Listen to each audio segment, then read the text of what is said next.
só... Parece que já está tudo certo para a gente rodar. Só preciso ver se eles estão nos ouvindo.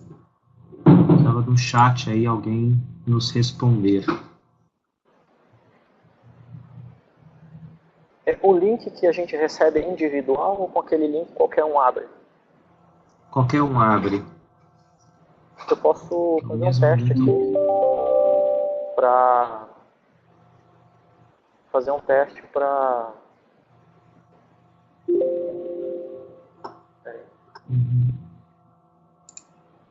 Ver se abre aqui. Deixa eu encaminhar para outro notebook aqui.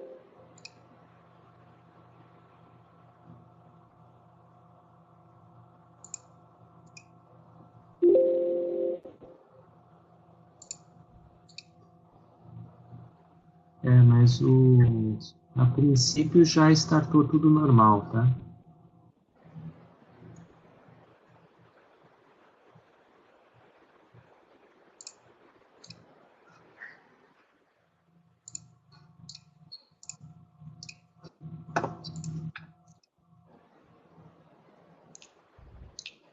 Meu amor, abre um e-mail que eu te passei, por favor. Eu? Oi, tô pedindo para minha esposa abrir aqui, ó. É meu outro amorzinho aqui, Kleber. Minha esposa vai ver aqui. Só para dizer que estamos ao vivo. Tá tudo bem. A gente tá aparentemente aqui. Entrou mais de uma pessoa. Sim. Eu só queria confirmar no chat se eles estão nos ouvindo. 7 pessoas.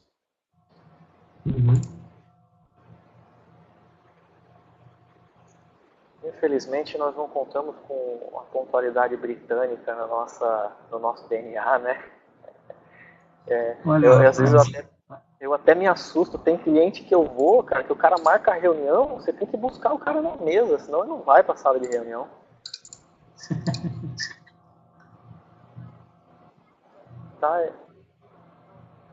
Tá habilitado o chat para todo mundo.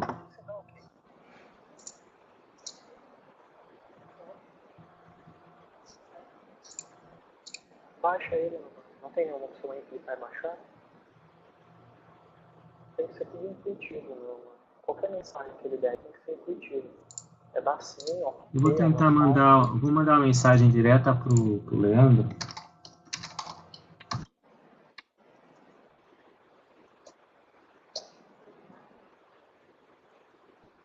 Eita, nós. O meu tá com 2 Fernando. Tem 2 Fernando da Costa Correia aí? É isso? Minha esposa já abriu aqui. Você colocou meu nome? Então, ela abriu aqui com o meu link. E aí entrou como Fernando Correia 1 aqui, ó. Que legal. Tudo bem. Mas aí ela consegue nos ouvir bem? Perfeito. Eu escuto aqui o notebook dela. Então, só os outros que estão no call é que não responderam o chat ainda. O Leandro confirmou. Então, perfeito. Obrigado, Leandro. Vamos começar então, gente. A gente já tem vários aí na linha. Vamos começar para a gente tentar manter o nosso timeline aí de horários. Tudo bem? Perfeito. Bora. Vamos embora. Bom, senhores, obrigado por estarem aqui com a gente nesse webinar. Eu sou Kleber Mello, vou estar aqui moderando e também colocando algumas posições aqui a respeito do nosso tema de hoje. Temos aqui conosco o Fernando e o Sidney Bodenese.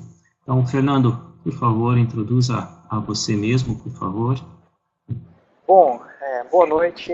É um prazer, né, uma grande satisfação estar com vocês aqui, falar de segurança, né? Eu acho que é muito bom quando a gente junta a vocação com paixão, né? Então, eu já tenho aí 19 anos de mercado financeiro, passando por tecnologia, Os últimos 12 anos eu atuei dentro de auditoria de sistema de grandes instituições financeiras aí, Unibanco, Banco Original, CETIP, e tive a experiência de vivenciar e debater com os executivos aí a construção desses ambientes de controle. E aí a oportunidade da gente, né, colocar em pauta os requisitos dessa regulação nova aqui do Banco Central, ela vai estar trazendo desafios para o mercado financeiro como um todo. E, mais uma vez aqui, a gente vai abrir no final, né, Kleber, depois do debate aqui, para que vocês possam fazer perguntas. Passo a palavra aqui para o Sidney, meu querido, fica à vontade. Obrigado pelo convite, Kleber. Bom, eu já estou nesse mercado de continuidade de negócios há algum tempo, né? Só em DRP eu tenho mais de 30 anos, em continuidade de negócios 20, desde antes do bug do milênio. Eu tive a oportunidade de trabalhar com o Kleber como cliente de uma época, fornecedor numa época, parceiro numa outra época. Esse mundo é pequeno. E o objetivo aqui é trocar um pouco de experiência sobre tudo o que aconteceu, vem acontecendo, e até um pouco o que deve vir pela frente nessas questões, tanto de segurança como de regulamentações e compliance e eventos sistêmicos em grande escala, né? O tempo é curto, o assunto é extenso, então vamos lá. Kleber, agora é você. O mentor disto, né? Sim. Bom, eu fiquei pensando aqui o seguinte, você falou 20 anos, mas 30 são 50 só de trabalho, né? Poxa, temos um ancião com a gente aqui, né? O Estatuto do Idoso, a gente vai ter que respeitar. Mas, brincadeiras à parte, obrigado por estarem aqui conosco.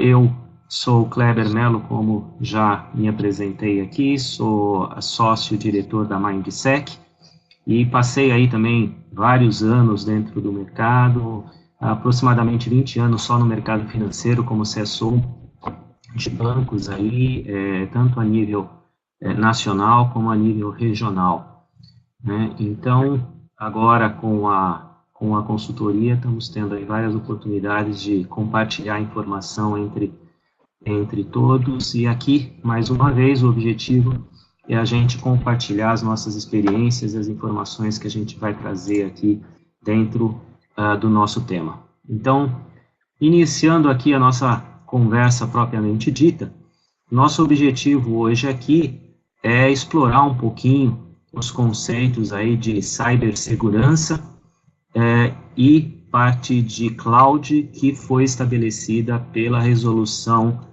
do Bacen em 26 de abril agora desse ano.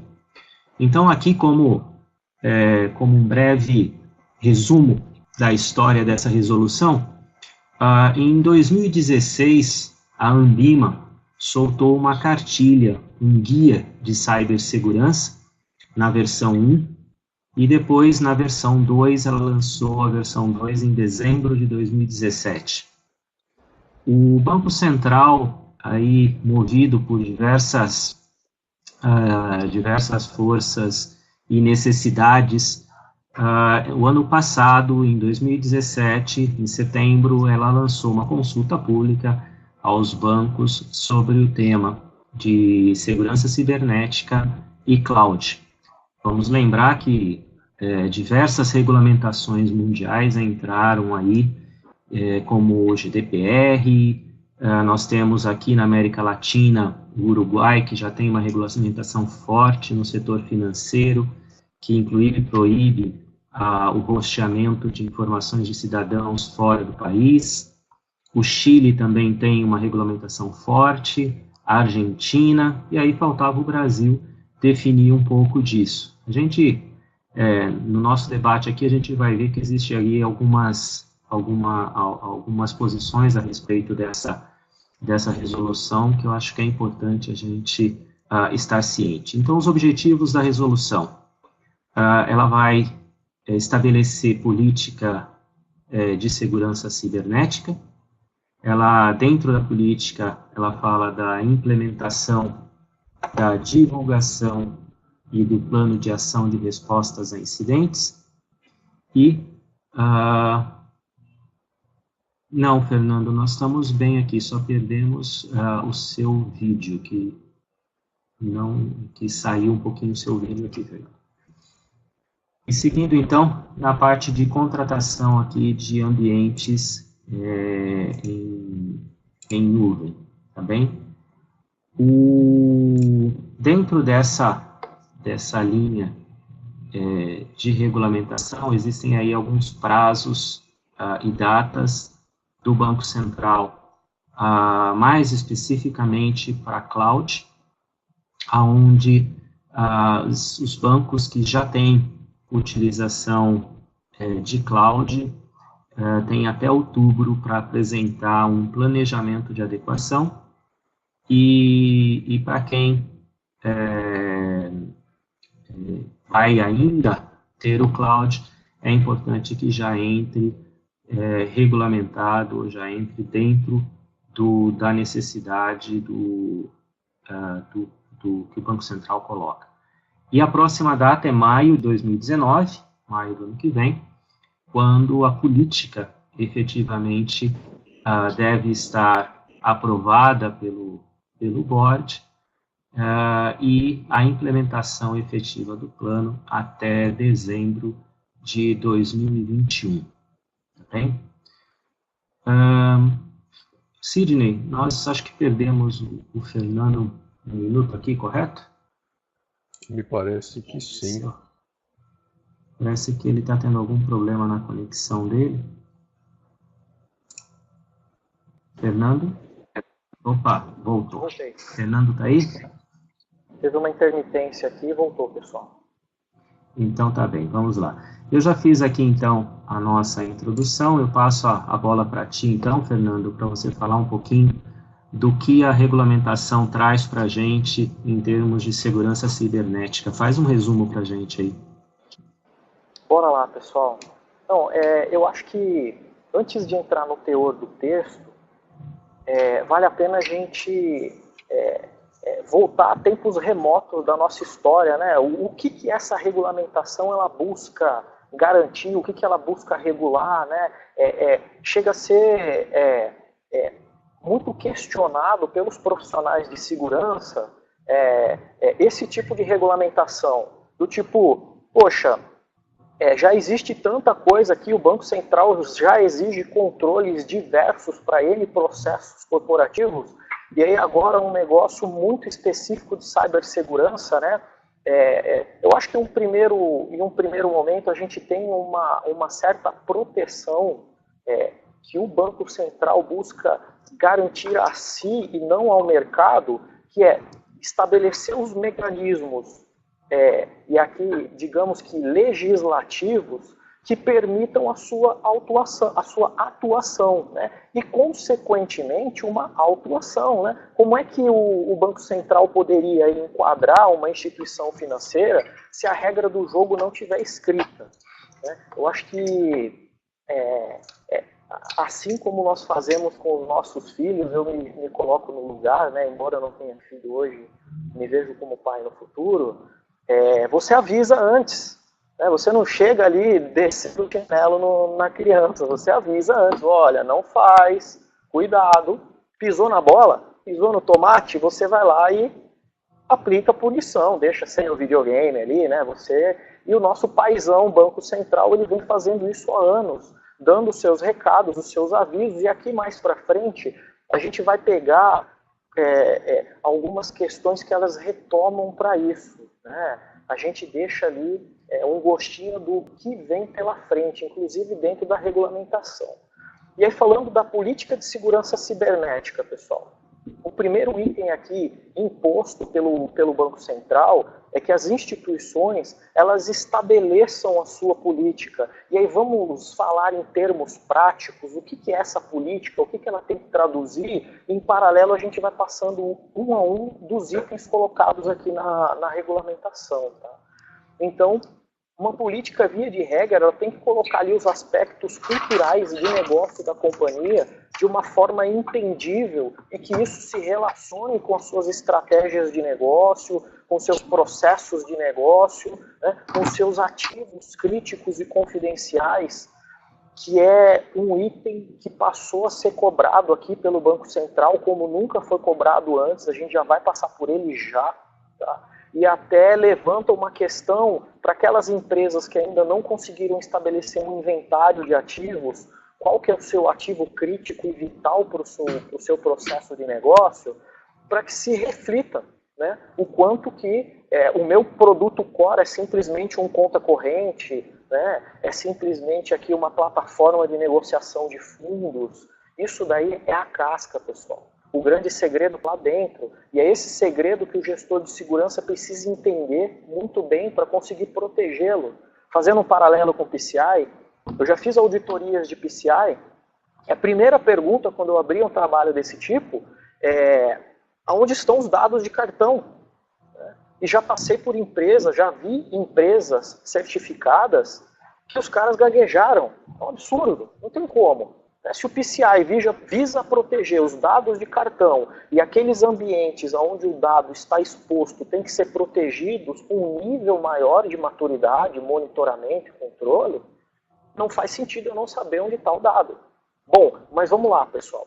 Essa política, ela tem que garantir aqui a confidencialidade, integridade e disponibilidade dos ambientes. Até aqui um conceito muito tradicional, já utilizado aí na ISO 27001, sem grandes novidades. O que o Banco Central quer com isso? O padrão de mercado, tá? Aqui é um posicionamento. Ela precisa ser condizente com o porte, perfil e complexidade da instituição. Então é esperado que se tenha políticas com abordagens mais sofisticadas em instituições de maior porte. Então eu já tive a oportunidade de estar atuando dentro de bancos maiores, né, e bancos menores e até instituições relacionadas ali com o Banco Central, com um peso no mercado financeiro menor, um peso regulamentar e de exigências menores, em que determinados documentos aí, como políticas, normas e procedimentos, eles não tinham que ser super sofisticados. Então, é óbvio que empresas que têm negócios digitais de vanguarda e de alto valor, se espera ali processos mais robustos, tá? Então, é aceitável que se tenha uma política única por conglomerado aqui, ou por cooperativas de crédito, tá? O Banco Central não entra em detalhe do modo que isso pode ser estabelecido, mas a gente vai passar pelas formas em que isso pode ser aprovado, né? É requerido que essa política ela seja aprovada em uma reunião do Conselho de Administração ou, na sua ausência, pela diretoria da companhia, tá? Os objetivos e procedimentos e controles, eles têm que ser explícitos nesse documento, nessa política, eles têm que ser citados. E aqui a gente volta para uma questão acadêmica de não se misturar política e norma e procedimento, né? Eu acho que é uma dificuldade da gente conseguir criar uma política, criar documentos aqui que eles estejam em níveis executivos sem que a gente entre no techniquez. É óbvio que o Banco Central aqui ele não pede para colocar um controle na política. Né? A implementação do controle tem que ser resultado dessa política. É tudo um conjunto de documentos. Né? Imagina, eu não vou entregar uma política de cybersecurity aqui para o Banco Central e o meu problema vai estar resolvido. A política é só o começo. Né? Essa política ela tem que estar pautada ali em um plano de adequações que a gente vai falar um pouquinho mais para frente. Então, esses objetivos, controles têm que ser citados, né? Obviamente que em algum nível executivo e outros documentos vão abordar isso em um nível maior de detalhe. O Banco Central traz uma questão muito bacana aqui, que é uma mudança de mindset, né? Gestão de incidentes aqui relevantes de cibersegurança, trazendo processos de registro, classificação, causa raiz, impacto.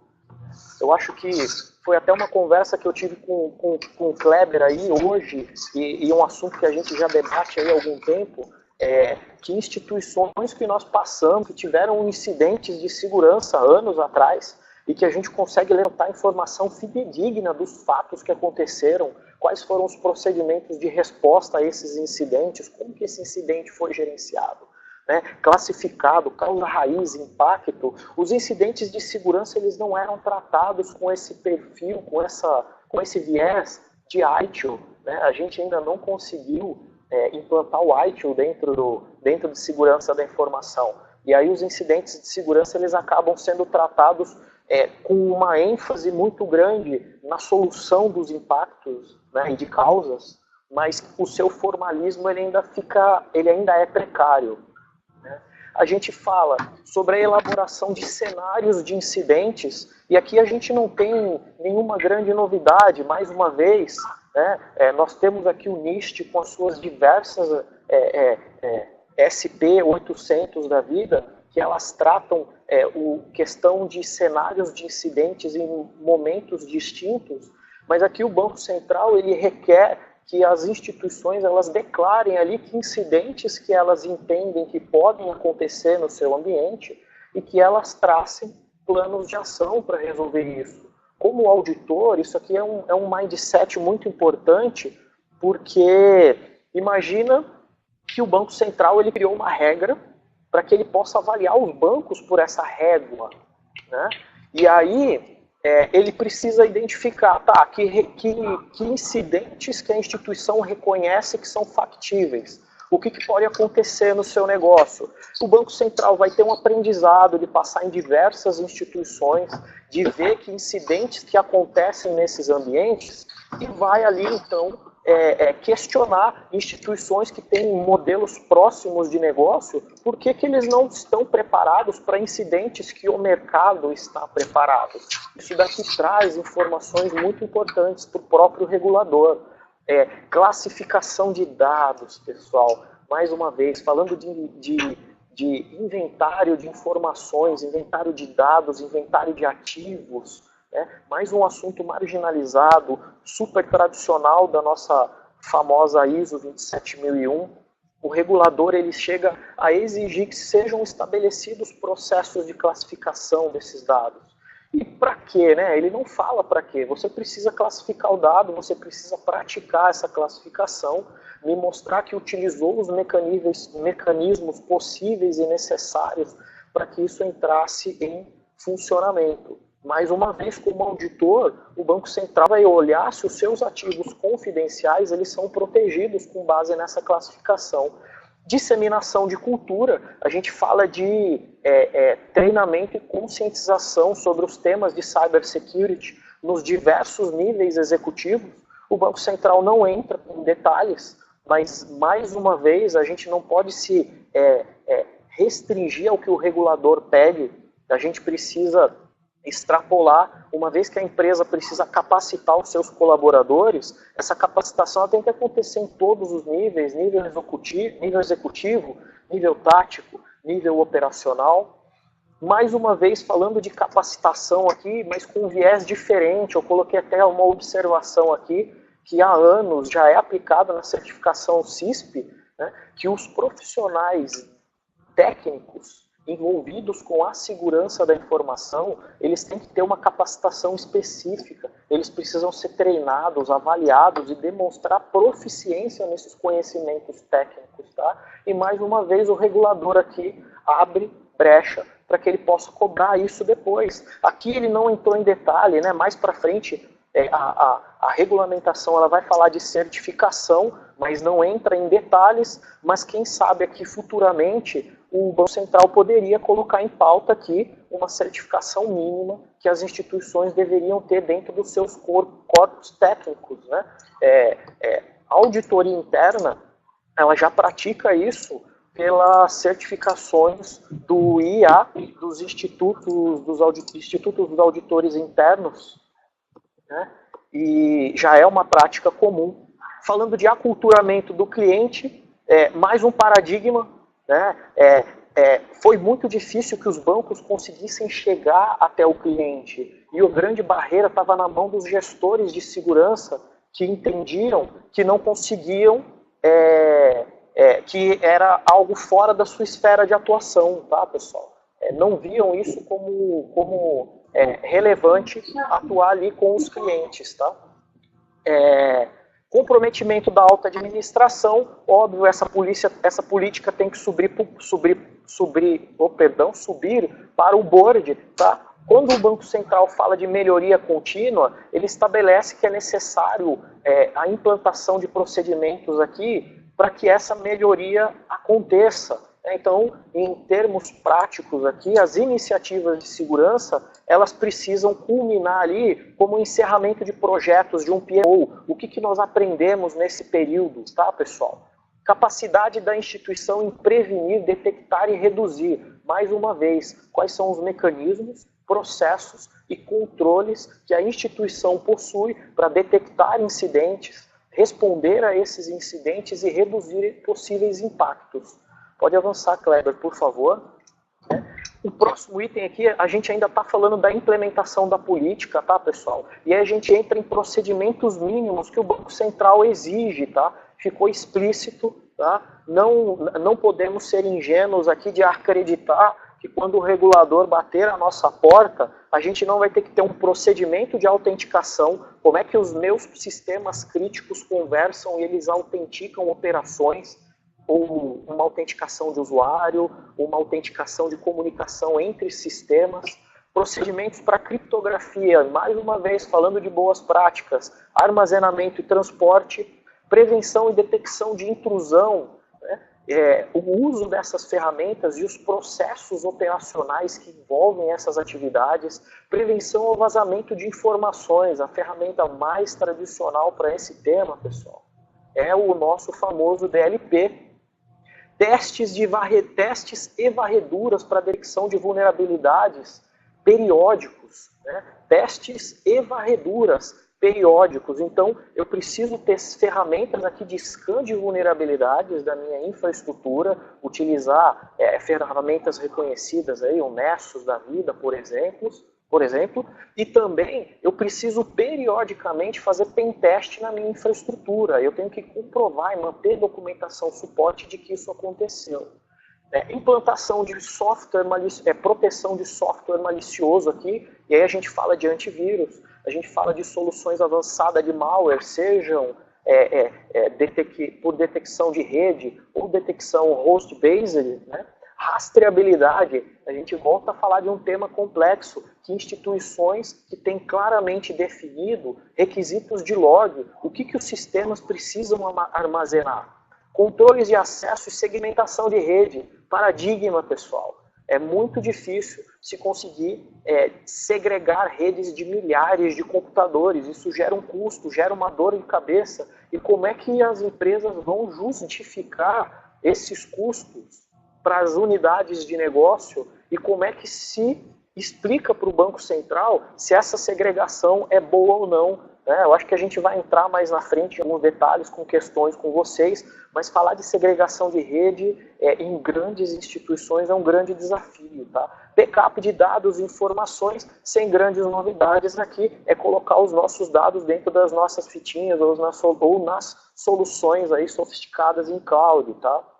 E, por final, o Banco Central diz que todos esses controles e processos implantados, eles precisam estar inseridos dentro do processo de desenvolvimento de sistemas, abrindo uma brecha aqui para requisitos futuros de processos mais sofisticados aqui, como um SDLC, né? Um Software Development Life Cycle seguro, tá, pessoal?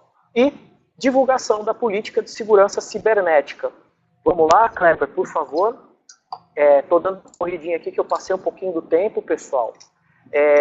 Plano de ação e resposta a incidentes. Nós temos 3 itens elencados pelo Banco Central, então é a política, é a divulgação dessa política, obviamente que essa política traz requisitos operacionais, mas o banco deu uma enfatizada aqui no requisito de planos de ação de respostas a incidentes. O plano não se restringe a um playbook, pessoal. A gente está indo além do Techniquez aqui. E o primeiro item aqui da nossa pauta, ele já deixa isso muito claro. O quanto que as estruturas organizacionais e operacionais vão ter que ser adequadas para que a resposta a incidente aconteça de forma satisfatória.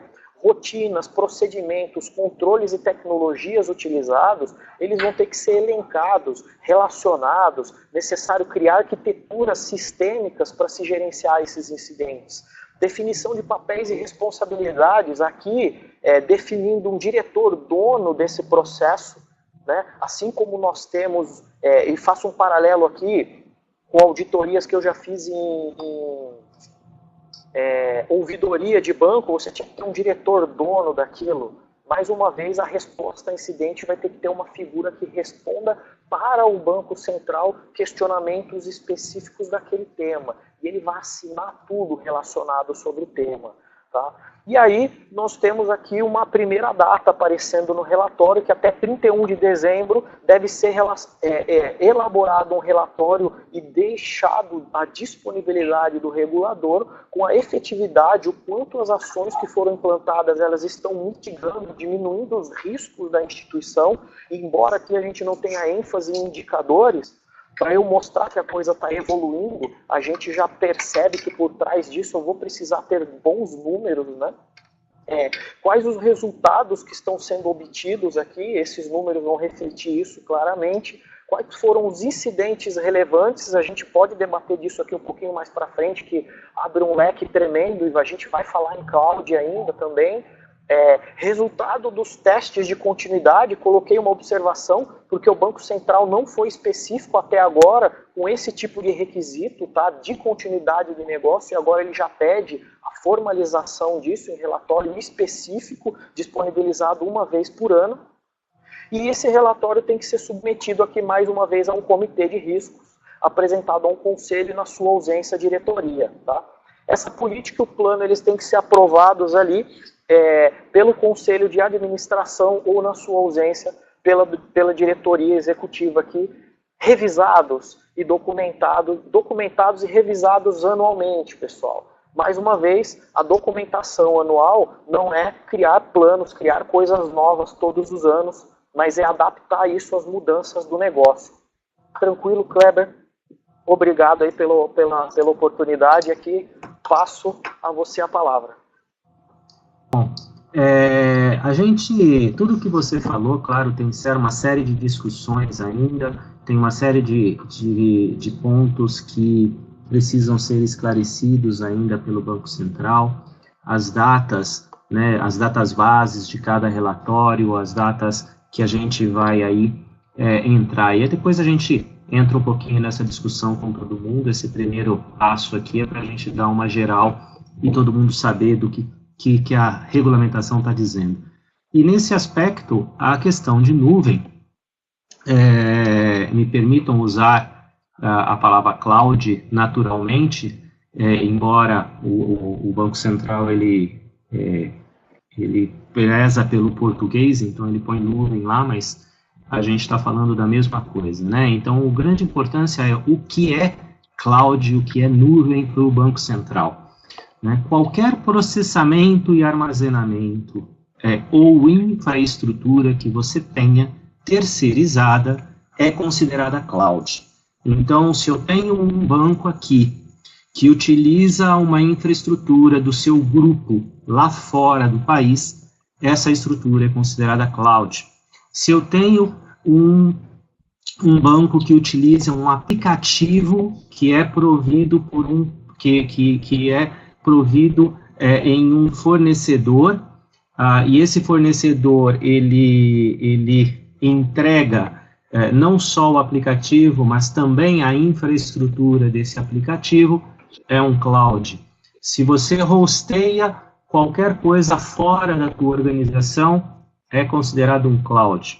Né? E se você utiliza, enfim, qualquer recurso de um terceiro, seja a nível de processamento, armazenamento ou infraestrutura, então você está em cloud. E terceiro, entenda-se fora do seu domínio de infraestrutura interna do seu banco, da sua instituição financeira, porque a regulamentação ela é abrangente não só para banco, gente. A regulamentação ela atinge todas as instituições que se reportam ou têm autorização do Banco Central para funcionamento. Isso envolve diversos setores do nosso setor financeiro, não só banco, né? Então, se você tem, e se não está sobre o seu domínio, mesmo que seja do grupo, né, você está aí inserido na regulamentação. É importante que o Banco Central, ele vem aqui nessa regulamentação sobre cloud, seguir uma linha de discussão, porque várias instituições aqui no Brasil, instituições internacionais, elas passaram de um tempo para cá a utilizar mais as infraestruturas do grupo e desativar, inclusive, estruturas locais. E isso que gerou aí uma polêmica, porque nós temos países como o Uruguai que proíbe o rosteamento de informações de cidadãos fora do país, né? E o Banco Central, eu posso levar a minha informação do meu correntista para fora do país? Então, essa era a primeira questão, e o Banco Central, então, vem aí a regulamentar, mas não faz nenhuma referência a esta questão de hosting de informação de cidadão brasileiro fora do país. O que ele coloca é que, seja qual for o tipo de cloud que você use, você é responsável pelo que está lá e pela confidencialidade, pela integridade, pela disponibilidade, segurança e sigilo daquela informação. Então, não basta dizer, aconteceu com o meu provedor, eu fui afetado. Não, você, banco, você, instituição, é responsável por aquilo.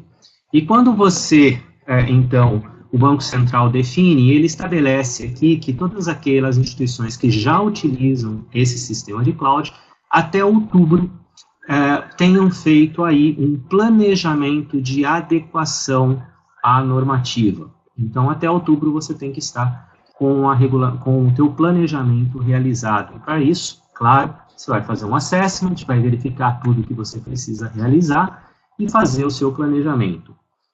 E se eu não tenho, né, e vou ter, o Banco Central estabelece que você tem que 60 dias antes da contratação do serviço, informar ao Banco Central com algumas informações importantes. E aí, dentre essas informações, uma coisa que chama atenção é que nós temos que informar o local e o país aonde vai estar sendo feito o hosting. Então, se eu vou usar um Google, se eu vou usar uma Microsoft, uma IBM, né, que são empresas globais aí, em qual data center deles vai estar as minhas informações, tá certo? Eu preciso estabelecer isso. E uma vez dito isso, o Banco Central quer que você garanta também que haja um convênio de informação entre esses países, porque o Banco Central diz claramente ali, eu não quero, a instituição não pode me causar um embaraço. Significa que, como o Fernando falou, o Banco Central vai auditar, vai olhar, vai querer ver o cumprimento, e nesse cumprimento, se os dados estiverem fora do país, ele quer saber e quer ter acesso às informações que ele necessitar, ele não quer ter nenhum tipo de embaraço entre países aí, então a instituição precisa garantir isso, né? E aí estende o nosso Information Security de uma forma bem ampla. Esse projeto não é um projeto exclusivamente de Information Security, é um projeto que envolve compliance, que envolve muito de jurídico, principalmente nessa fase de nuvem. Então, o que eu vejo acontecendo é as áreas de segurança puxando a carroça aqui, puxando os projetos, mas com certeza e sem dúvida alguma envolvendo todas as áreas aí que necessitam opinar ou dar a sua contribuição, né? E dentro dessa linha tem alguns requerimentos aí que são importantes, que você deve cumprir as datas. Então existe uma data de outubro a ser cumprida, que é o planejamento, e o Banco Central então dá como de uma maneira, se a gente ler a regulamentação ASIS, ela dá até 2021 para que você tenha os requerimentos de nuvem adequados. E fazendo uma interpretação literal da normativa, essa data de 2021 apresenta-se ao à questão de nuvem. Porém, a gente compreende que, de uma maneira geral, o Banco Central vai querer colocar essa data também para os critérios aí de cyber que o Fernando colocou. Mas é bom notar que, da forma que está escrita, ela cita especificamente 2021 dentro de um artigo do cloud, do que fala de cloud. E aí você tem que definir governança, você tem que governança sobre o serviço prestado pelo seu provedor, você tem que avaliar se o seu provedor tem capacidade de prestar aquele tipo de serviço para você, dentro daquele volume que você tem, cumprimento de legislações, todos esses pontos aqui elencados, é muito importante que sejam cumpridos e que a instituição esteja aí, então, atendendo dentro da regulamentação do Banco Central. O principal ponto aqui, que eu ressalto, é a governança e o controle sobre o que está lá no cloud, tá bem? Então, com isso, eu fecho aqui a questão do cyber e a questão do cloud, mas eu passo a bola aí para o Sidney, para que ele explique um pouquinho por que ele está aqui junto com a gente para falar de continuidade. Porque, na realidade, a resolução, ela cita explicitamente no seu cabeçalho, que dispõe sobre políticas de segurança cibernética e sobre requisitos de contratação de serviços de processamento e armazenamento de dados de computação em nuvem, mas não fala de continuidade. Sidney, por que você está aqui, o que tem tudo isso contigo? Obrigado, Kleber.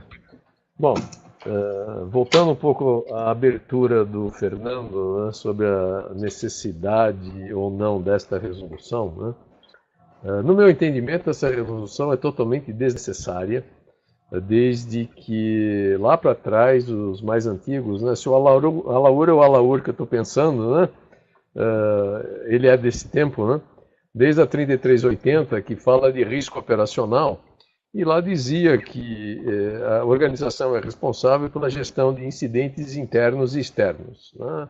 E cita lá uma série de incidentes, dentro dos quais entra a segurança da informação. Então, dentro de um grande guarda-chuva, isso já estava inserido no contexto, né? E o objetivo dessas regulamentações aí é o Alaur mesmo, né? É o risco sistêmico, né? O que é o risco sistêmico? Isso está no Acordo da Basileia, né? Uma instituição tendo uma grande indisponibilidade, ela pode colocar em risco todo o sistema financeiro de um país, né? E um país tendo seu sistema financeiro abalado, ele pode abalar o sistema financeiro mundial. Então, na verdade, isso aí está tudo dentro de um grande guarda-chuva de proteção de risco sistêmico que vem desde da crise dos bancos na China, se não me engano, na Rússia. Isso é uma coisa muito antiga. Mas voltando aqui ao escopo da resolução, né? Porque ela cita em vários capítulos a necessidade de garantir a continuidade de negócios, né? E aí depois fala em incidentes e fala em cenários e como considerar isso. Eu não vou entrar nesses detalhes, né? Eu vou tratar de uma forma um pouco mais holística, que é como a continuidade de negócio tem que ser tratada, né? Então, eu vou entrar me passa para o próximo slide, por favor, Kleber. O modelo de continuidade de negócio é para lá de conhecido, né? A gente tem que fazer uma análise de riscos, tem que fazer um risk assessment, só que aqui o escopo é muito claro, né? Teríamos que fazer um assessment de segurança cibernética, parte 1 da resolução, ou no serviço de cloud, parte 2 da resolução, né? Bom, aqui a gente vai estar sempre correndo atrás do prejuízo, né? Porque todos os dias saem vulnerabilidades novas. Então eu faço um assessment hoje, ele está velho amanhã. Então, o modelo tradicional de risk assessment não funciona para a segurança cibernética. Eu tenho que ter um sistema ongoing de validação disso e de medidas de mitigação do que aquela sistemática de fazer uma uma varredura a cada um ano e meio, 2 anos, e ver quais são os meus principais riscos. Né? Em 2 anos nesse mundo hoje, tudo já virou de cabeça para baixo. Então não funciona essa abordagem. Né? Então tem que tratar muito mais na prevenção. Outra coisa que cita na resolução é procedimentos de resposta, tratamento de incidentes. Né? Muito bem, o que é um incidente? O que é um incidente de interrupção, que é o que cita a norma de continuidade de negócios. A gente tem que ter muito claro o que é um incidente tradicional, que eu vou resolver com meus procedimentos de resposta a incidentes, e aqueles que me levam a uma interrupção significativa e na qual eu tenho que me preocupar com a continuidade de negócios. Tá? Então tudo isso já muda um pouco a nossa abordagem clássica da continuidade de negócios. Eu tenho que avaliar meus impactos decorrentes desses incidentes. Então, vamos lá no modelo clássico, tem que ter uma análise de impacto nos negócios. Muito bem, vamos juntar segurança cibernética com nuvem. Impacto no negócio aonde? O meu cenário clássico, mais uma vez, mudou. Porque hoje eu posso estar com um cloud que está no Google, eu estou num cloud que está lá na Microsoft, eu estou com Salesforce não sei aonde. Então eu começo a distribuir a minha capacidade de processamento em diferentes provedores, que pode ser até meu data center corporativo da organização, que está num outro país, onde parte do serviço é processado lá. Então aquele meu cenário típico de ou eu tenho meu local de trabalho indisponível, ou eu tenho meu data center indisponível, que é o DRP, também já se fragmentou. Então eu começo a ter múltiplos cenários de indisponibilidade, então eu vou ter que ter análises de impacto específicas para cada um desses cenários, né? Seja de cloud ou da nuvem, né? Para usar a terminologia da resolução. Né? E dentro de todos esses cenários, então, a sopinha de letrinhas de continuidade de negócios, né? Quanto tempo eu posso ficar parado, qual é o nível de serviço que eu vou estabelecer, quais são os meus objetivos de recuperação. As estratégias tradicionais de recuperação, né, também não vão funcionar nesse novo modelo. Por que não vai funcionar? Se a minha rede está comprometida, não adianta eu querer ir para um local alternativo. Eu tenho que resolver o problema da minha rede. Vamos pegar o exemplo do WannaCry, que eu tive a oportunidade de fazer um outro webinar com o Kleber. Né? Eu tenho 200 estações comprometidas, eu tenho 2.000 estações comprometidas. Não adianta eu ir para o DRP. Eu tenho que resolver o problema das minhas estações. Quanto tempo eu levo para resolver 200 estações, 2.000 estações? Não é instalar o dedo e resolvo. Né? Quantas instituições ficaram aí sobrevivendo por 3 dias, 4 dias, uma semana, com medo do WannaCry, ou porque efetivamente tiveram problemas e evitaram de divulgar. Então, o nosso modelo de estratégia de continuidade clássico também não vai funcionar no modelo de segurança cibernética, né? Dentro desse contexto. Então, falo muito em cenários aqui. Né? Quais são os cenários que eu tenho? Né? O pessoal de tecnologia, seja de infra ou seja de segurança da informação, tendem a particularizar cenários. Aqui não dá para particularizar cenários. Né? A gente vai acabar se perdendo. Então, considere o seguinte: o meu cloud está indisponível, a minha rede está indisponível, trate grandes blocos. Na hora que eu tratei um grande bloco, qualquer cenário particular está inserido dentro do meu contexto particular. E separem o que é incidente e um incidente de interrupção. Eu tive um DDoS. Legal. O DDoS é um incidente ou é um incidente de interrupção? Se é um incidente, ele é simplesmente um incidente, ele tem que ser resolvido com os mecanismos tradicionais de tratamento e resposta a incidente. Se é um incidente de interrupção e eu não posso ficar parado, bom, então eu tenho que pensar numa alternativa, se é que ela existe. Né? Vamos voltar ao exemplo lá. Eu implantei o Salesforce na minha operação. O Salesforce está fora do ar. Não tem contingência. Não tem alternativa. Está parado e vai continuar parado. Então isso tem que estar tudo sendo tratado no apetite a risco, no comitê de risco, que vai deliberar sobre o que é um risco aceitável e não é um risco aceitável para poder tomar esses riscos. Né?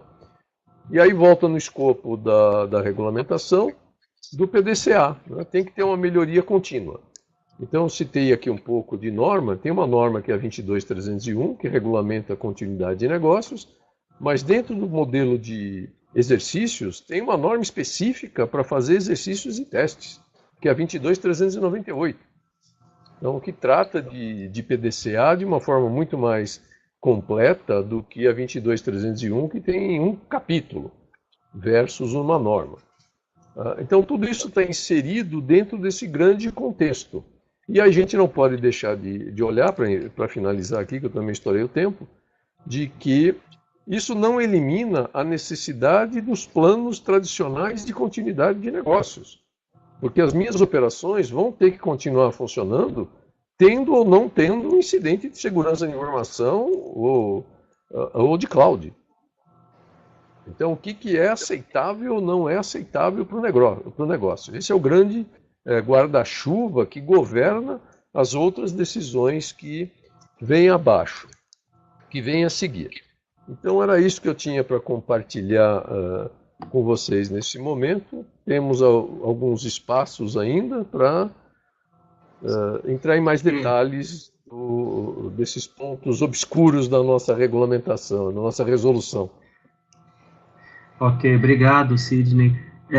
Aos nossos atendentes aqui, os nossos ouvintes, se quiserem enviar alguma pergunta para o Sidney, para o Fernando ou para mim, por favor, ponham no chat que a gente estará respondendo.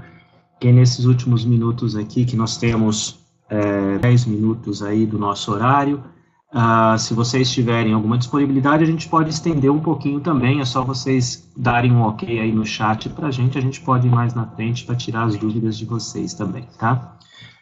Eu vou pegar aqui a dúvida do Alaor, do nosso amigo Alaor, amigo em comum, né, Sidney? Esse é um mundinho pequeno, né, gente? Vamos lá. Mestre, então acho que é para você, Sidney. Mas como responder o anseio da diretoria executiva em gerenciar a crise e garantir a continuidade? Concordo que a resposta é difícil, mas uma vez que a rede ou a infraestrutura está comprometida, como é que fica isso, Sidney? Não é o mesmo cenário, mas eu vou fazer uma analogia com uma situação que eu passei hoje de manhã, e o Kleber e o Fernando sabem disso, que eu disse, olha, hoje de manhã não vai ser possível porque eu tenho um outro compromisso num outro cliente, né? Tem que ficar muito claro dentro da organização, e isso eu vejo que a gente ainda patina muito aqui no Brasil, a gente nesse sentido é muito pouco maduro. O que é um incidente? O que é um incidente de interrupção? O que é uma crise? E o que é um risco aceitável? Então, enquanto essas grandes variáveis não ficarem claras dentro da organização, tudo será caótico. Então, como atender o anseio em gerenciar uma crise? Bom, primeiro, o que é uma crise? O que é uma crise corporativa? O que é uma crise departamental? O que é uma crise aceitável, o que não é uma crise aceitável, né? Como é que eu garanto essa continuidade? A partir do momento que eu tiver estabelecido meus níveis de severidade. Então, nesse cliente que eu estava hoje de manhã, que eu vou fazer essa analogia, temos 5 níveis de severidade. Até 1 hora de interrupção, até 12 horas de interrupção, 48 horas de interrupção. Aí chega no último nível, não tem jeito, temos que ir para o DRP. Né? Então, esse cliente, com essas definições estabelecidas, a questão de uns 15 ou 20 dias atrás, ele teve uma interrupção que durou exatamente 1 hora e 6 minutos. Dentro da própria classificação do cliente, isso seria uma severidade 1, que era até 1 hora, ou vamos exagerar, como passou para 6 minutos, né, 1 hora e 6 minutos, então viraria uma severidade 2. Severidade 2, na política do cliente, ela é gerenciada pelo gerente departamental. Só que se transformou num caos dentro da organização. Queriam ativar DRP, mas não tem que ativar DRP. O DRP é severidade 5, é de 4 para 5. Então, enquanto esses valores, voltando à sua pergunta, Laura, enquanto esses valores não estiverem muito claros e alinhados dentro da própria diretoria executiva, não tem como garantir esse anseio. Vai bater cabeça. Isso aí só tem uma forma de fazer, é com muito exercício e elevando a maturidade do sistema executivo de gestão. E no nosso modelo brasileiro aqui, com a nossa cultura de resolver tudo na base do jeitinho, não vai funcionar.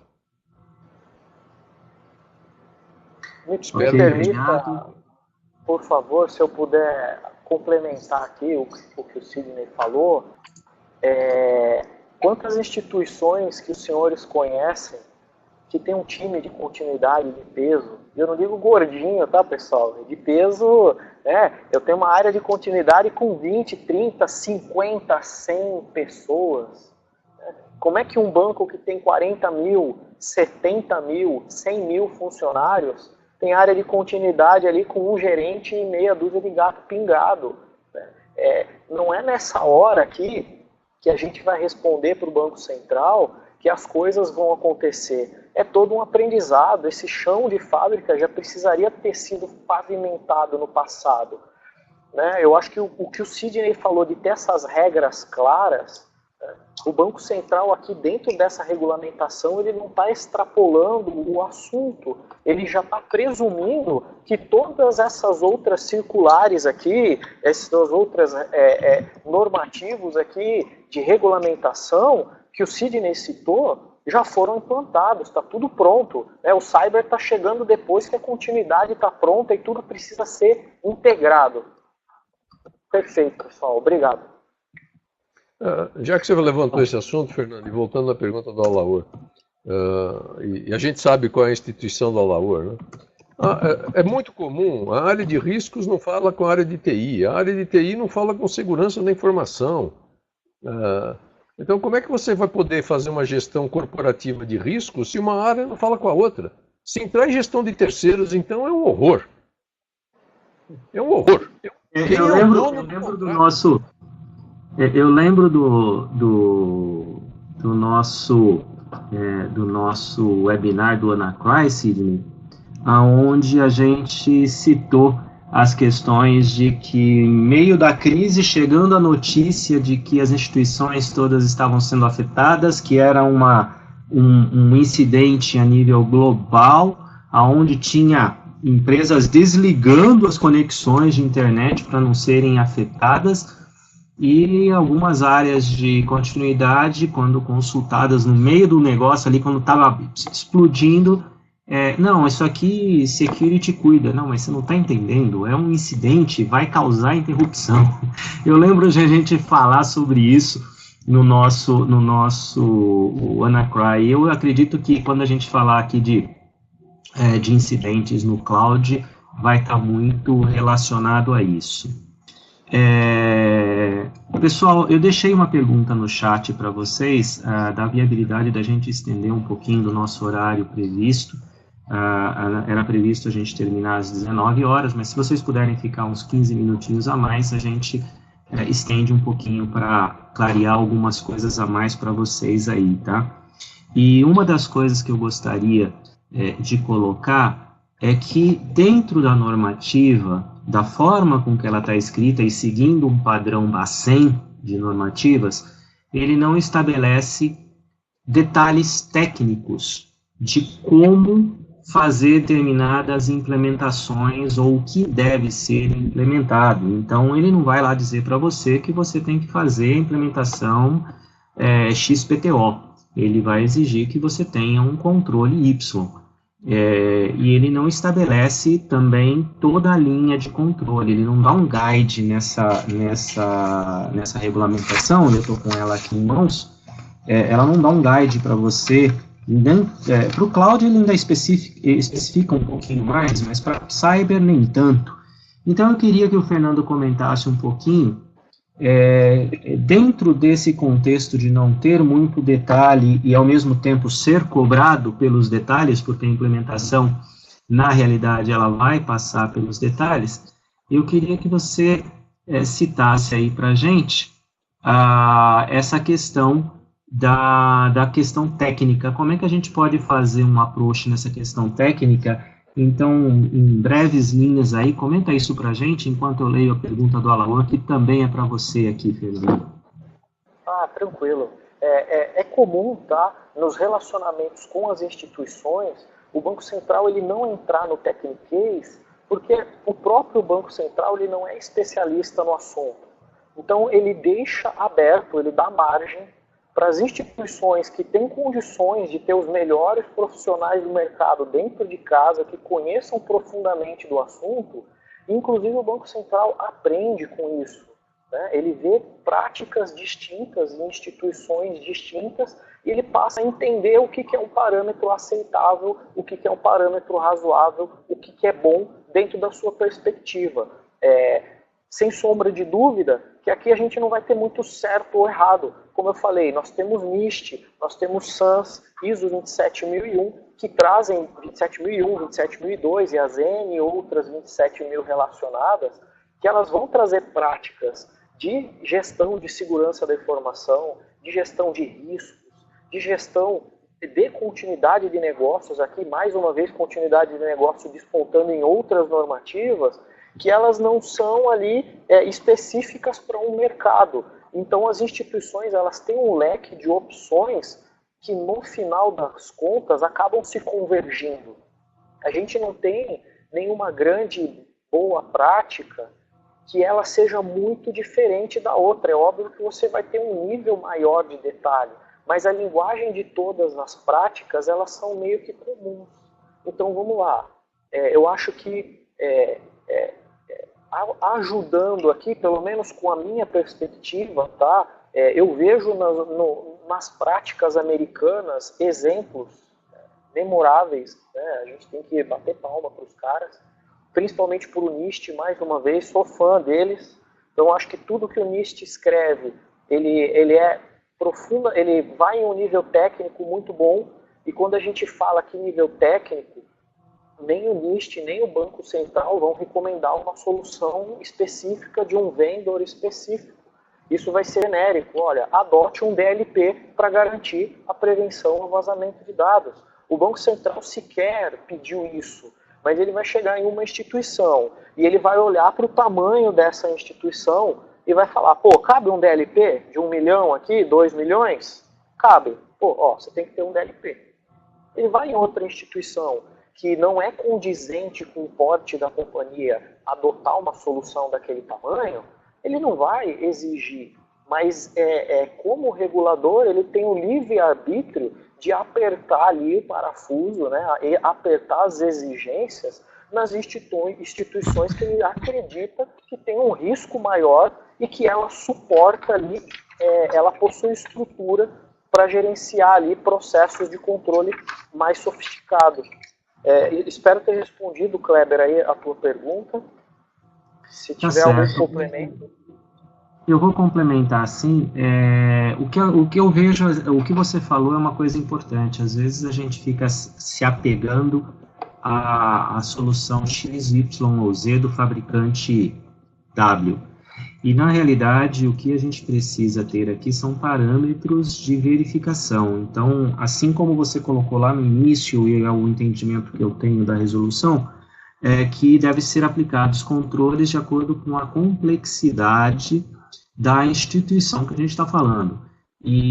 Mas ele cita, por exemplo, você falou do DLP, mas ele cita aqui casos de você ter o controle de vazamento de informação, de controle sobre informação crítica, a classificação da informação, o objetivo dela no fim, lá no final das contas, é você implementar controles mais apertados e monitoração em cima da informação sigilosa que não pode vazar.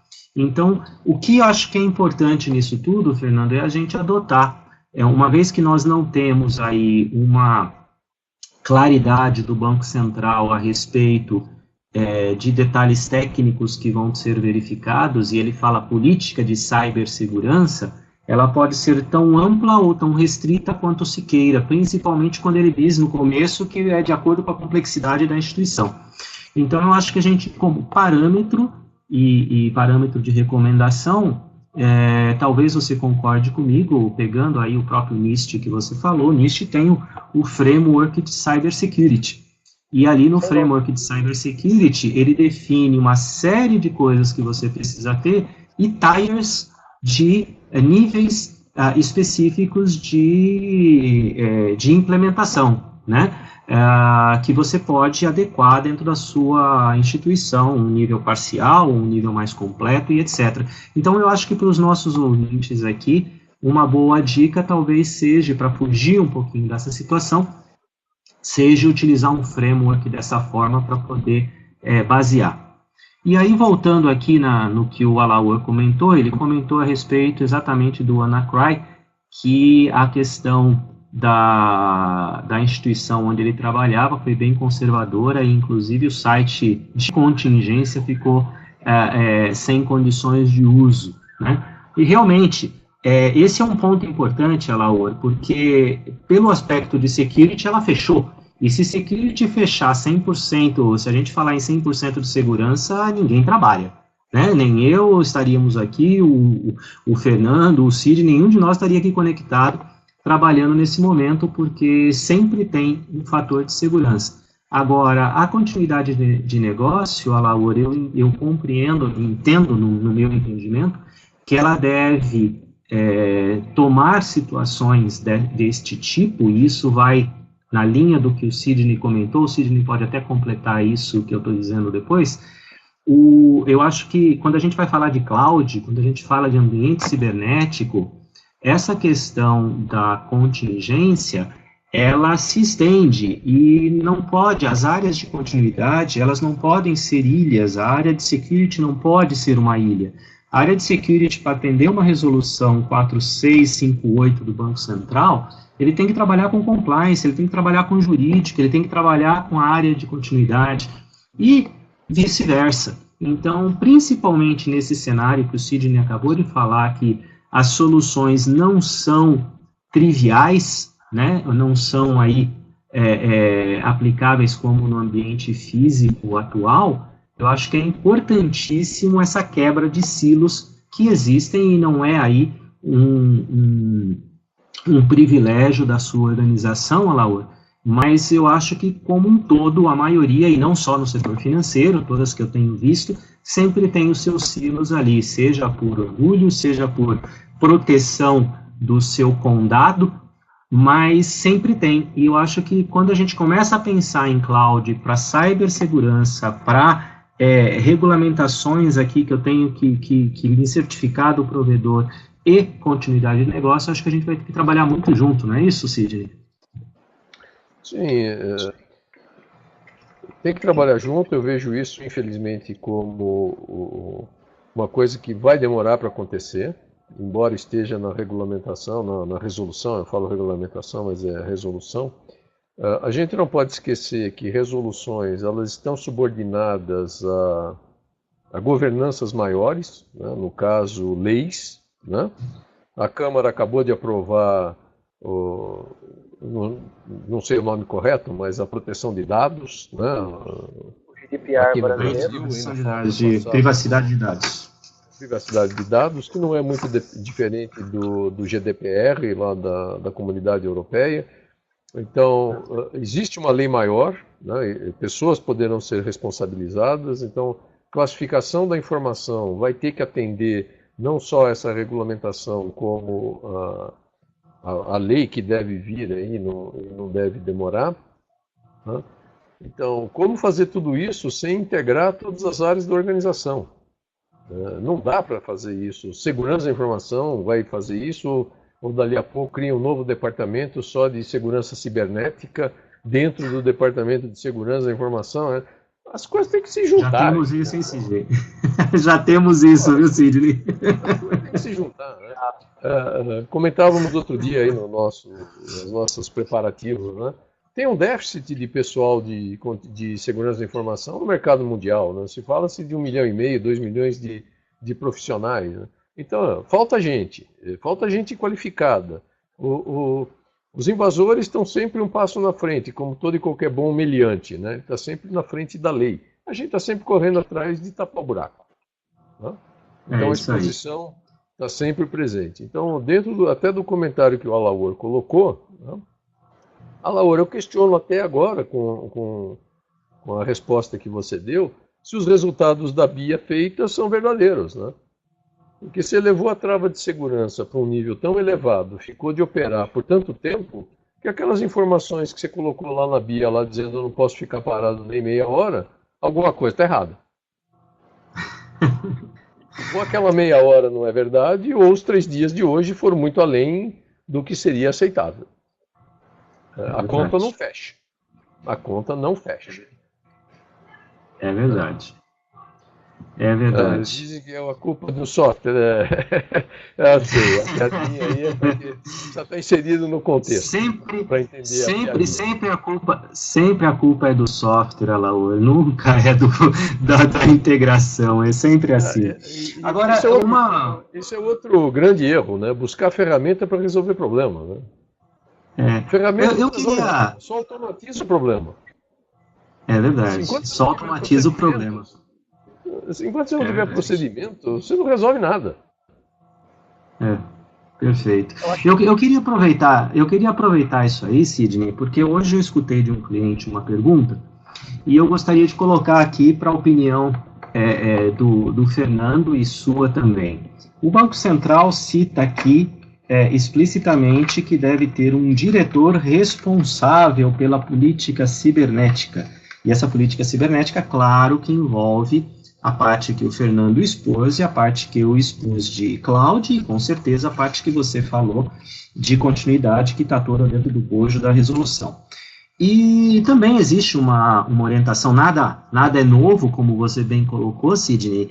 Essa regulamentação ela só vem para formalizar ou condensar pontos que já existem na Basileia, na 3380, em várias outras regulamentações. Na realidade, ela só concentrou e condensou de uma forma um pouco mais clara e dentro de um contexto que, para mim, o grande 80%, 80-20 dessa resolução é a questão do cloud, porque é uma novidade, então ela contextualiza toda a colocação de uma Basileia, toda a colocação das outras regulamentações e resoluções do Banco Central, concentra isso dentro de uma única.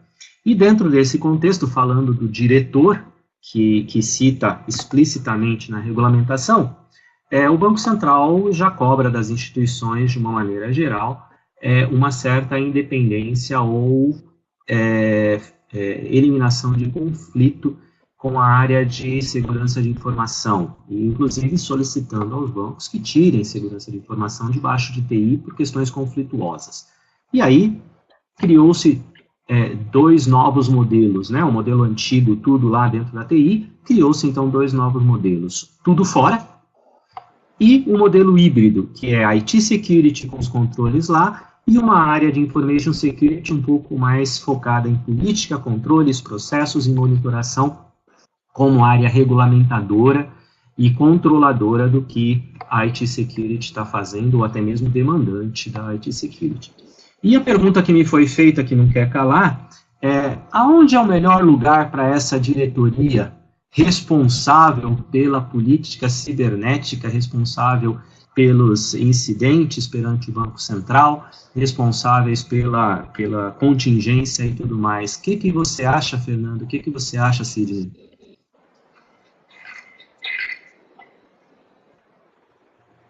Parou ímpar, Sidney? Não, pode ir. Vai lá, Fernando.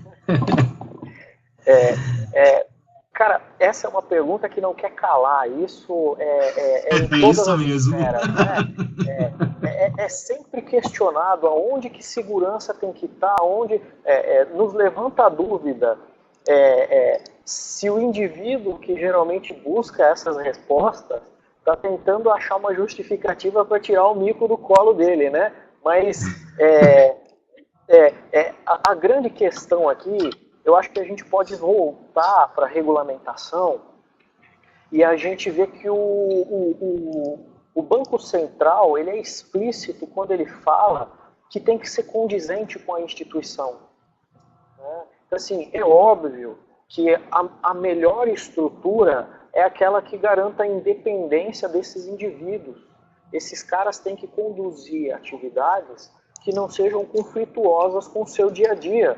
Então, eu não posso ter o cara de TI fazendo 100% da segurança de tecnologia sem nenhuma supervisão externa. Eu preciso ter uma área de segurança fora que me traga requisitos de segurança que sejam desafiadores para mim. Né? O cara de segurança bom, ele não tem que ser bonzinho e amigo do cara de tecnologia, é óbvio. A gente sai para beber depois das 6, mas no horário comercial, a área de segurança ela tem que pôr desafios para a TI cumprir, e isso tem que ser contínuo. Que empresa hoje que já implantou a sua estratégia de segurança da informação e não tem nada para fazer nos próximos 5, 10, 20 anos? Isso é utopia, não tem como. Nós sabemos que os desafios são crescentes, eu tenho que ter alguém fora de TI para pensar fora da caixa, com seus Blue Teams, Red Teams, traçando estratégias de defesa e de ataque e tendo sinergia com tecnologia para que o ambiente de controle seja sofisticado e aprimorado. E aí, respondendo a sua pergunta, Kleber, eu acho que varia de organização para organização. O ideal é que se tenha estrutura fora de TI, mas, mais uma vez, eu acho que é uma utopia a gente querer que segurança consiga fazer tudo. Vamos lá, eu não vou conseguir fazer a segurança da minha empresa sem a ajuda de outras áreas. Eu preciso que tecnologia também coloque a mão na massa. Não é muito comum você ter uma área de segurança que tem ali um SOC. Né? Geralmente se cria um NOC e mete ali monitorações, itens de monitoração de segurança, né? E todo mundo busca ali convergir as práticas e se ajudar. Como? Eu tenho uma área de TI que ela monitora a minha rede, eu não vou ter 2 caras monitorando a rede. Quando a área de TI vê um alarme, então alguém de segurança recebe um alarme, né? A gente vai tratar esse incidente em conjunto, não necessariamente tendo um cara de segurança o dia inteiro olhando para evento. Né? Particularmente, eu acho que é jogar dinheiro fora. Mas tem instituições que têm condições, e como o Kleber falou, eu tenho cara de segurança fazendo monitoração, eu tenho cara de TI fazendo monitoração, eu tenho N outras áreas da empresa monitorando, porque a minha estrutura importa. Como é que a gente traduz isso para o nosso negócio? Empresas pequenas vão ter estruturas menores com essa responsabilidade aí, eventualmente mais dispersa, com acúmulos de responsabilidades em determinadas áreas, e não tem como não sobrecarregar a tecnologia. Não tem jeito, TI é maior do que segurança pela sua natureza, e é justo que TI assuma funções maiores. Eles vão fazer o hardening, né? Eles vão monitorar, e a área de segurança, dentro das suas funções, determina as regras, monitora e coloca a mão naquilo que puder e que fizer sentido, né? Onde ela tiver condições de atuar. Passo a palavra agora para o Sidney. Ok. Bom, por que existem áreas de segurança? Né? Vamos voltar um pouco para trás. Para ser chato com todo mundo, Sidney. Para que existem áreas de segurança? Porque existem riscos a serem mitigados. Né? Caiu o Kleber, né? Manda bala aí, Sidney. Vamos lá. Então, por que existem áreas de segurança? Porque existem riscos a serem mitigados. Que tipo de riscos? Bom, a gente tem risco patrimonial, né? Tem que controlar a segurança de acesso, tem que segurar o patrimônio, no caso de instituição financeira tem que segurar valores ativos, né? Tem a segurança da informação agora, tem a segurança cibernética, e dentro do escopo do risco ainda temos risco de mercado, a instituição financeira tem risco de crédito. Então, se a gente juntar tudo isso, temos um mundaréu de problemas de segurança que são derivados de exposições a risco. Né? No modelo padrão de gestão americana, tem um cara que chama CRO. É o cara, ou CSO, se preferirem, é o cara que cuida de segurança. Que segurança? Todas as seguranças. Ele cuida desde segurança patrimonial, controle de acesso, até segurança da informação.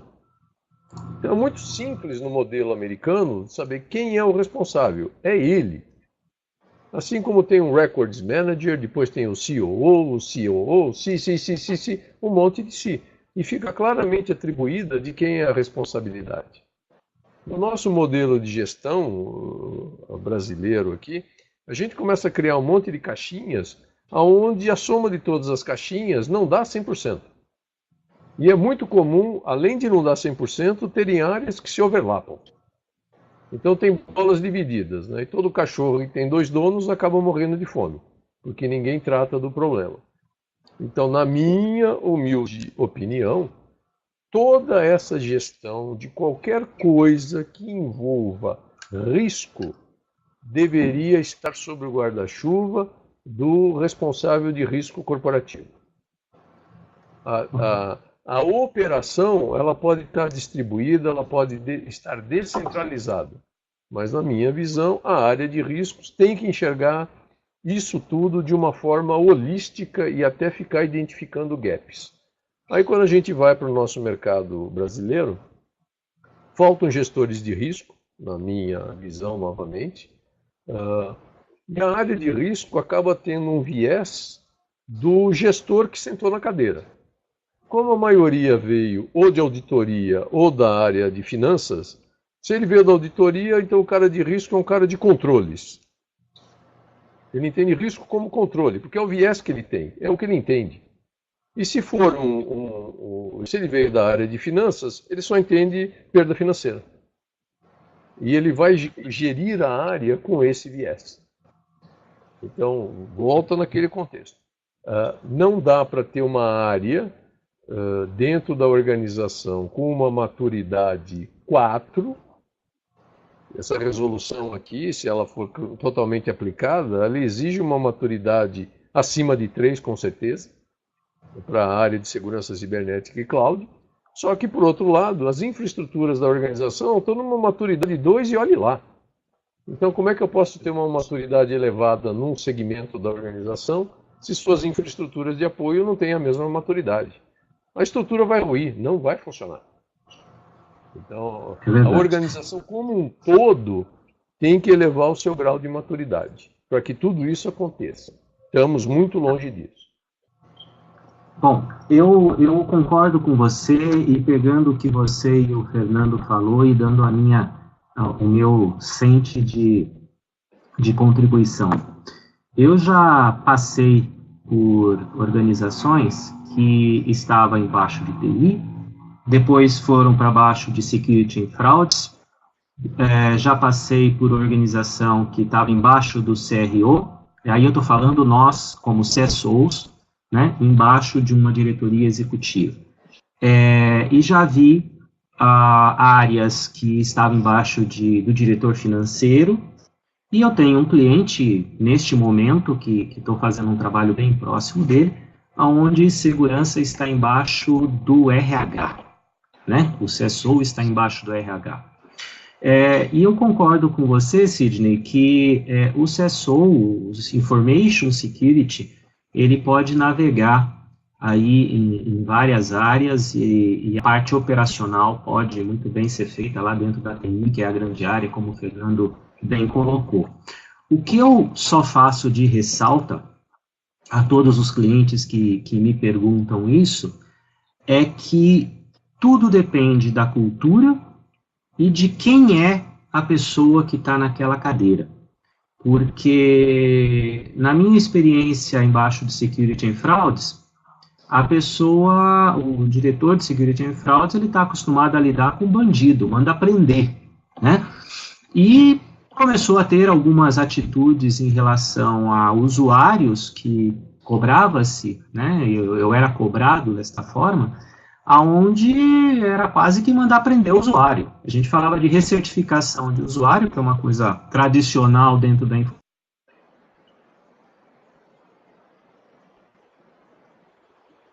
E Kleber caiu. Caiu, Kleber.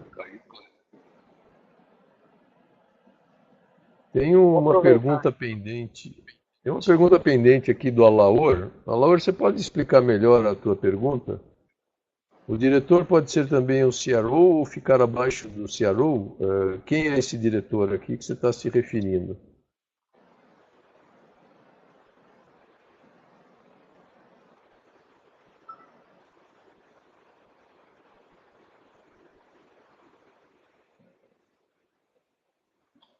Bom, enquanto...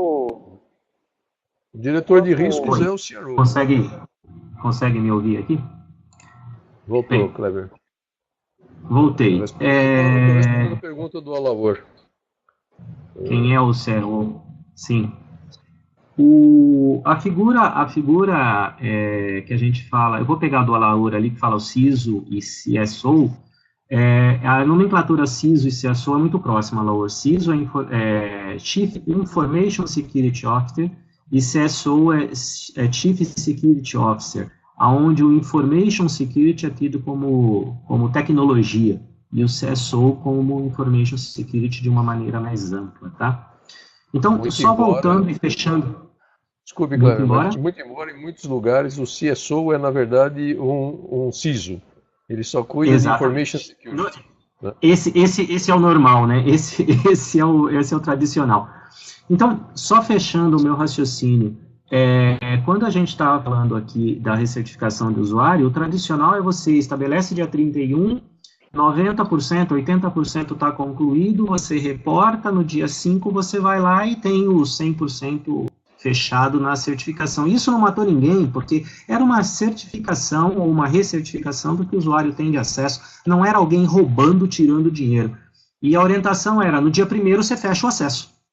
A fechar o acesso, fecha em 5 minutos. Recuperar o acesso de uma área inteira, né, eu levo um dia, e vai ficar essa área inteira parada aquele dia inteiro. Da mesma forma, eu já tive embaixo de um CRO, que não conhecia nada de tecnologia, e queria que as coisas fossem resolvidas também para ontem. E em tecnologia a gente sabe que as coisas não se resolvem para ontem, você tenta mitigar para depois resolver o problema. E numa situação específica, que um gerente, inclusive, que tinha um perfil técnico, atuava tecnicamente em alguns problemas, no final de semana, para resolver um problema, utilizou uma chave privilegiada e esqueceu de fazer o documento, o papelzinho lá de reporte. E o CRO queria, então, que eu fosse até o RH e exigisse uma advertência por escrito formal para aquele gerente, porque ele não fez bendito do papel, reportando o uso da chave, né? Então, tudo vai depender, a resposta para essa pergunta, no meu entendimento, é que tudo vai depender da cultura da empresa e vai depender também do perfil daquele diretor que vai estar assumindo. Se o cara é um trator, se ele entende de tecnologia, se ele é mais flexível, se ele é mais adaptativo em termos do que tem embaixo dele, né? Tudo vai depender daquilo ali, é como você falou, Sidney, se ele veio de auditoria, ele vai ser controlador, se ele veio de finança, ele vai ser financeiro, mas ele precisa ter aí um viés adaptativo para lidar com temas que não são comuns nas áreas deles, né?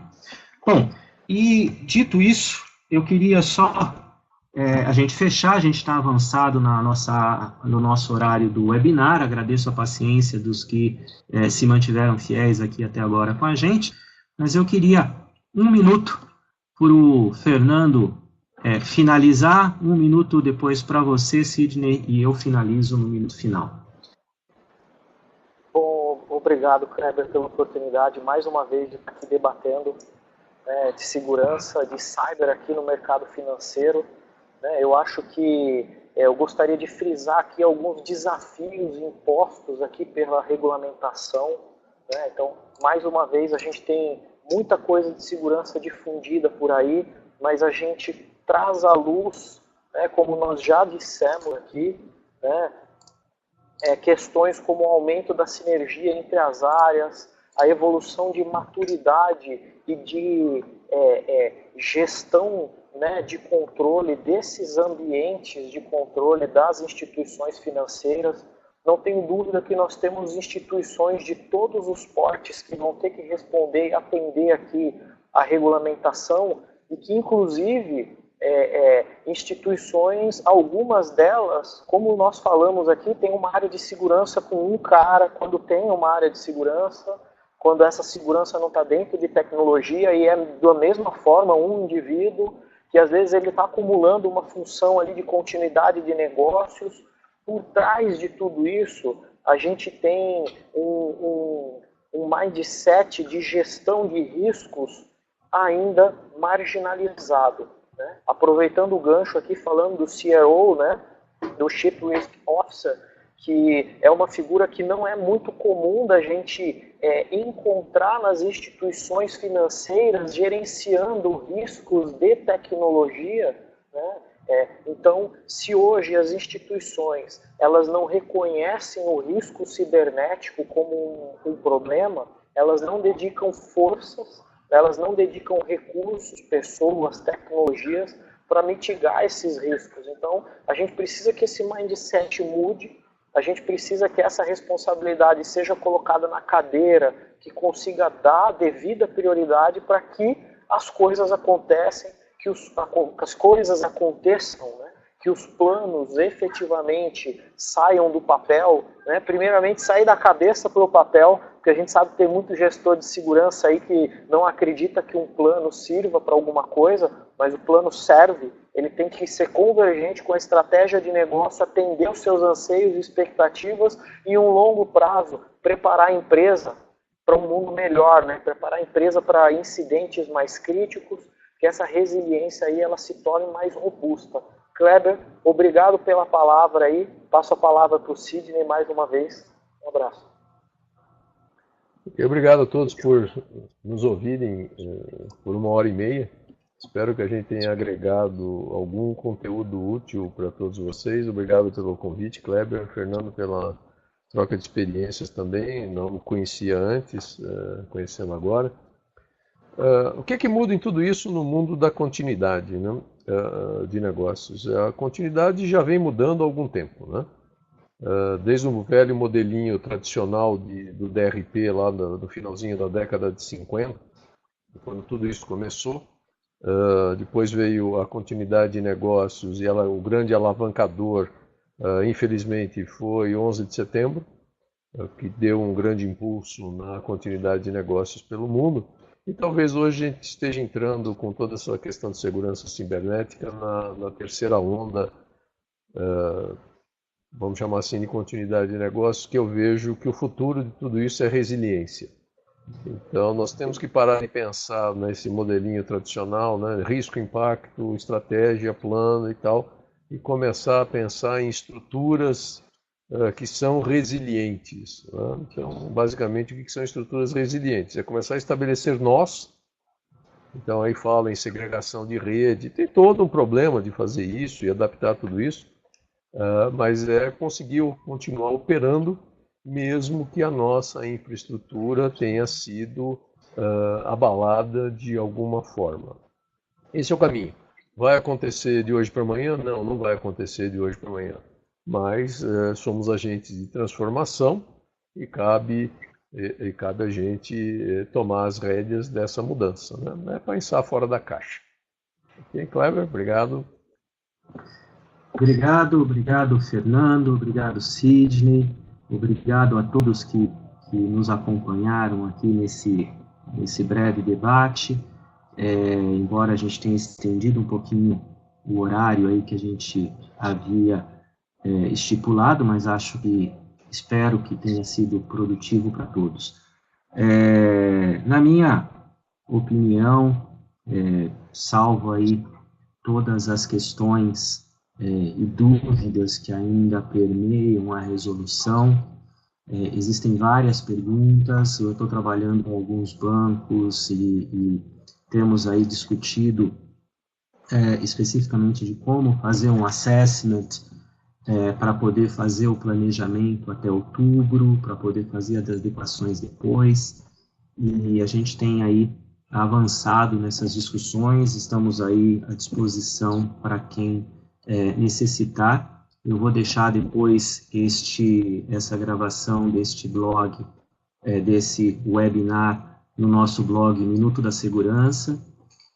vocês terão acesso integral aí. Normalmente nós temos também o canal da MindSec no YouTube, e a gente vai estar disponível, e tanto deixando esse PDF da apresentação que a gente usou, que tem logo no início ali nas apresentações, tem o meu e-mail, tem o e-mail do Sidney, tem o e-mail do Fernando para contatos, e eu espero, sinceramente, que a gente consiga ter agregado, que o caminho que eu vejo é o assessment, é o planejamento, é uma visão diferenciada, que foi muito bem explanada aqui pelo Sidney e pelo Fernando, uma visão fora da caixinha, porque o tradicional para esse ambiente não funciona mais, e a gente então precisa estender os nossos entendimentos e usar um pouquinho a massa cefálica que todos nós temos e todo o conhecimento que acumulamos aí, todos nós, dentro da área durante anos aí.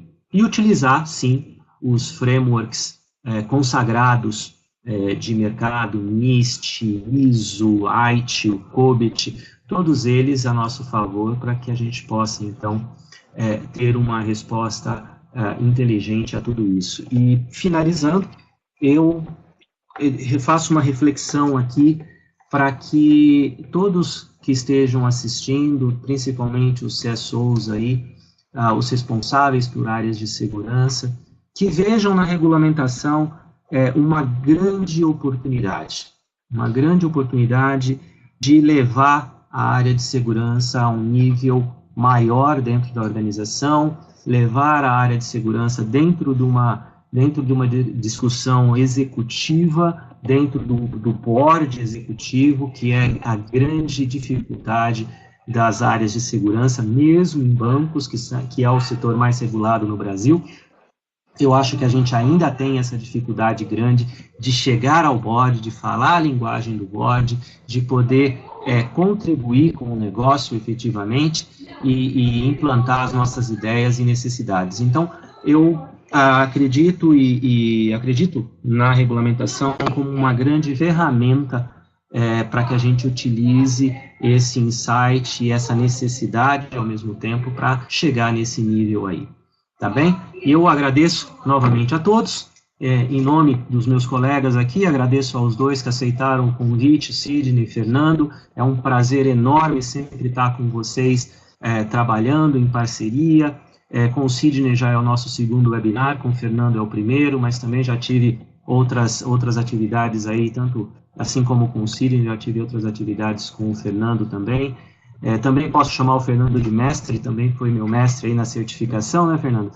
Então agradeço a todos, deixo aqui um grande abraço e boa sorte, boa implementação e que todas as coisas cooperem para que os nossos ouvintes aqui tenham sucesso na sua empreitada. Obrigado a Laura, obrigado a todos os outros que contribuíram, que estão aí nos ouvindo. Até logo. Obrigado. Um abraço.